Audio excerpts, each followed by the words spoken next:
Halo teman-teman, selamat datang di video tutorial bagaimana cara mencari measures of central tendency dan measures of spread. Di sini kita akan belajar bagaimana cara menganalisis data student comprehension test, for example, dengan menghitung beberapa ukuran statistik yang penting seperti median, mode, dan mean, serta ukuran penyebaran seperti range, interquartile range, variance, dan standard deviation. Sebelum kita mulai ke perhitungannya, mari kita kenal dulu nih dengan konsep-konsep dari statistik. Yang pertama itu measures of tendency, yaitu membantu kita untuk menemukan nilai tengah dari suatu kumpulan data. Di situ ada mean, yaitu rata-rata dari semua nilai dataset. Yang kedua adalah median, nilai tengah dari data setelah diurutkan. Yang ketiga adalah mode, nilai yang paling sering muncul. Lalu ada yaitu measures of spread, yang membantu kita untuk memahami bagaimana data itu tersebar. Yang pertama yaitu range, yaitu selisih antara nilai tertinggi dan terendah dari data. Lalu interquartile range, yaitu rentang dari 50% tengah data. Dan variance, yaitu rata-rata dari kuadrat selisih di setiap nilai terhadap mean. Dan standard deviation, yaitu akar kuadrat dari variance yang menunjukkan seberapa besar data dari mean. Dan yang terakhir adalah frequency polygon.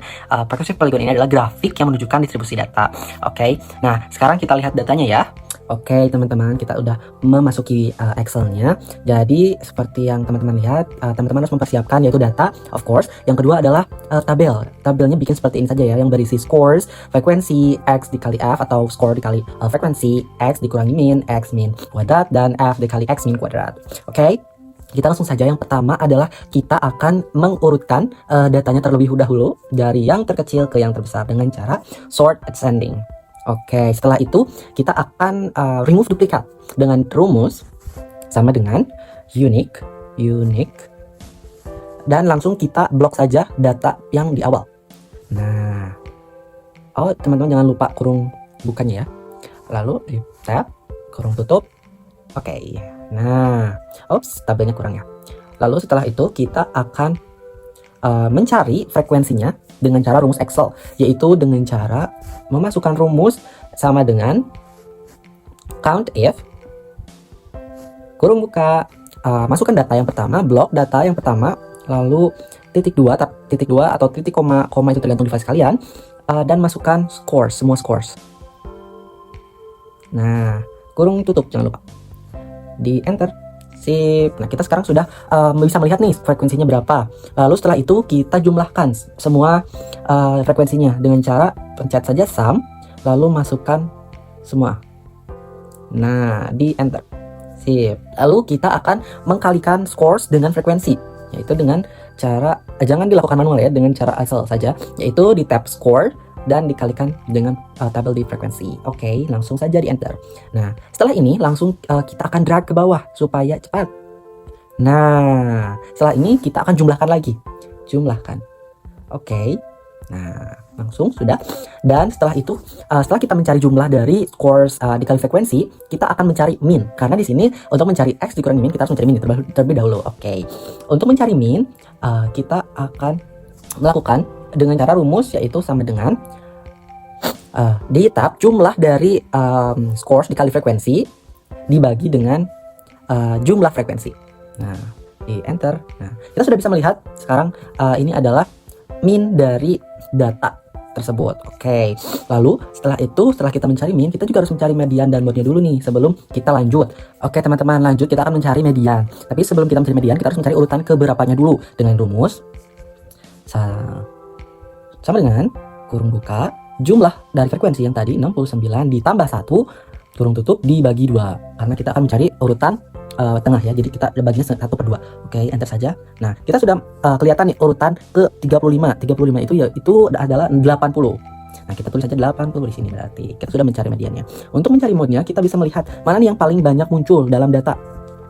Yang paling banyak muncul adalah 88, 80, dan 76. Kita masukkan saja ya. 76, 80, dan 88. Oke.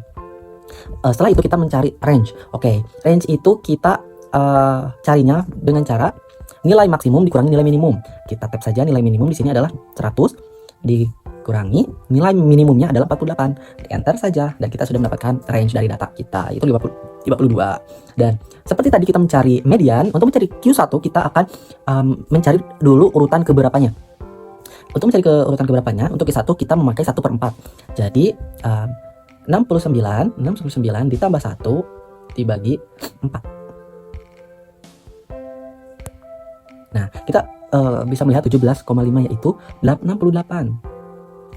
Tapi karena di sini ada komanya, jadi kita akan tambahkan nilai di data nomor ke-68 dan 18, yaitu 868 ditambah 68 dibagi 2.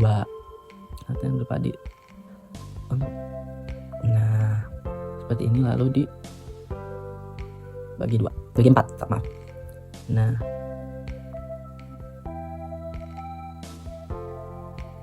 salah, dibagi 2, maaf. Nah, 68 tambah 68 dibagi 2. Nah, oke, teman-teman, kita sudah bisa melihat adalah I1-nya adalah 68.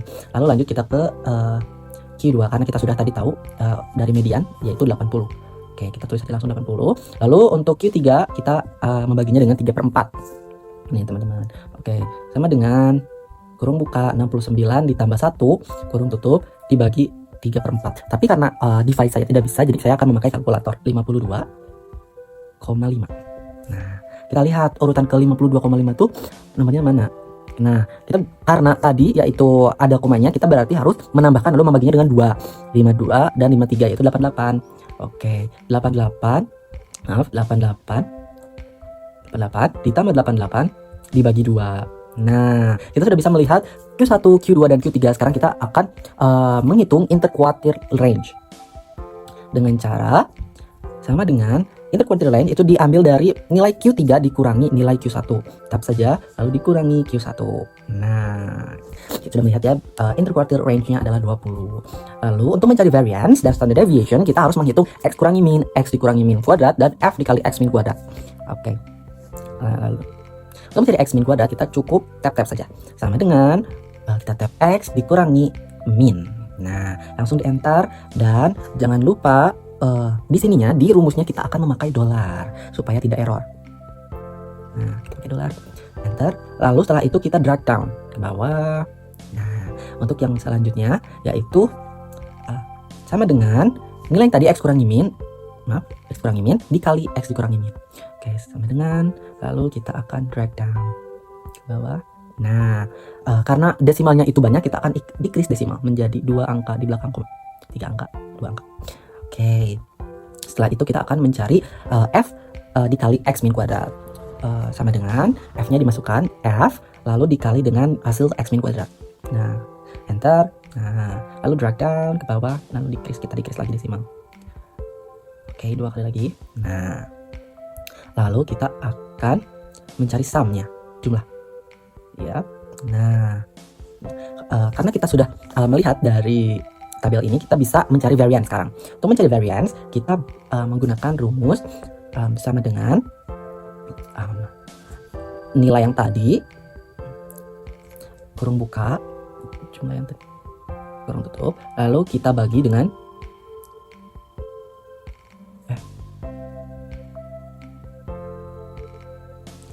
kurung tutup, lalu kita bagi dengan jumlah frekuensi dikurangi 1. Jadi kurung buka 69 dikurangi 1. Kurung tutup sama dengan. Nah, kita sudah bisa melihat ya variance-nya. Lalu kita decrease lagi. Oke. Oops. Nah, setelah itu kita akan mencari standard deviation. Untuk mencari standard deviation, rumusnya adalah akar dari variance ini. Jadi kita tulis SQRT. SQRT adalah square root.